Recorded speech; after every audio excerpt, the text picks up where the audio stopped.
Gembong narkoba kelas kakap Freddy Pratama disebut mengendalikan peredaran narkoba di Indonesia dari Thailand. Pria berjuluk Escobar Indonesia itu memiliki kaki tangan di Indonesia yang berperan mengatur peredaran narkoba hingga menampung uang hasil kejahatan.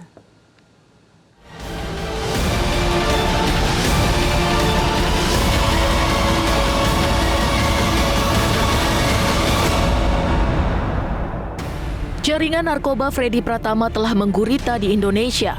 Polri bahkan menyebut jaringan Freddy sangat terstruktur dan rapi. Hingga saat ini, sedikitnya ada 5 orang yang diidentifikasi sebagai tangan kanan Freddy untuk mengatur gurita bisnis narkobanya di Indonesia. Sebuah organisasi sindikas yang rapi, terstruktur, dan sudah diatur sedemikian rupa oleh Freddy Pratama, siapa berbuat apa. Ada yang bagian operasional, bagian keuangan, bagian pembuat dokumen, pengumpul dan membawa uang, dan lain sebagainya. Tangan kanan pertama adalah Muhammad Rivaldo alias Kif.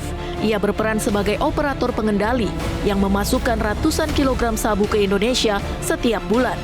Kemudian ia mengatur pengiriman melalui orang-orang yang berperan sebagai kurir atau disebutnya kuda.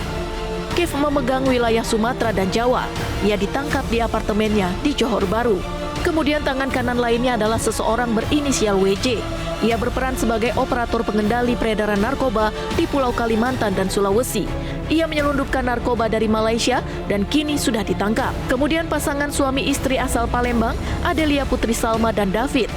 Polri menyebut keduanya berperan sebagai pasukan jaringan Freddy di wilayah barat dan timur, khususnya untuk mengedarkan sabu dan ekstasi. Keduanya juga membuat KTP dan identitas palsu. Adelia yang merupakan selebgram asal Palembang bahkan dijuluki sebagai Ratu Narkoba. Tidak hanya itu, Adelia dan David juga mengendalikan perputaran uang jaringan Freddy Pratama. Adelia telah ditangkap, sementara David masih buron. Kemudian tangan kanan lainnya adalah mantan Kasat Narkoba Polres Lampung Selatan, AKP Andri Gustami. Ia berperan melancarkan pengiriman narkoba jaringan Freddy Pratama melalui Pelabuhan Bakauheni, Lampung. Ia berkoordinasi langsung dengan Kif. Pengungkapan jaringan Freddy telah berlangsung sejak 2020 hingga saat ini. Total 884 orang telah ditetapkan sebagai tersangka dengan barang bukti mencapai 10,2 ton sabu. Pengungkapan yang dilakukan adalah berdasarkan pada adanya kesamaan modus operandi. Jadi ketika kita mengungkap kasus-kasus narkoba, kemudian dievaluasi oleh teman-teman di Barreskrim, ada kesamaan modus operandi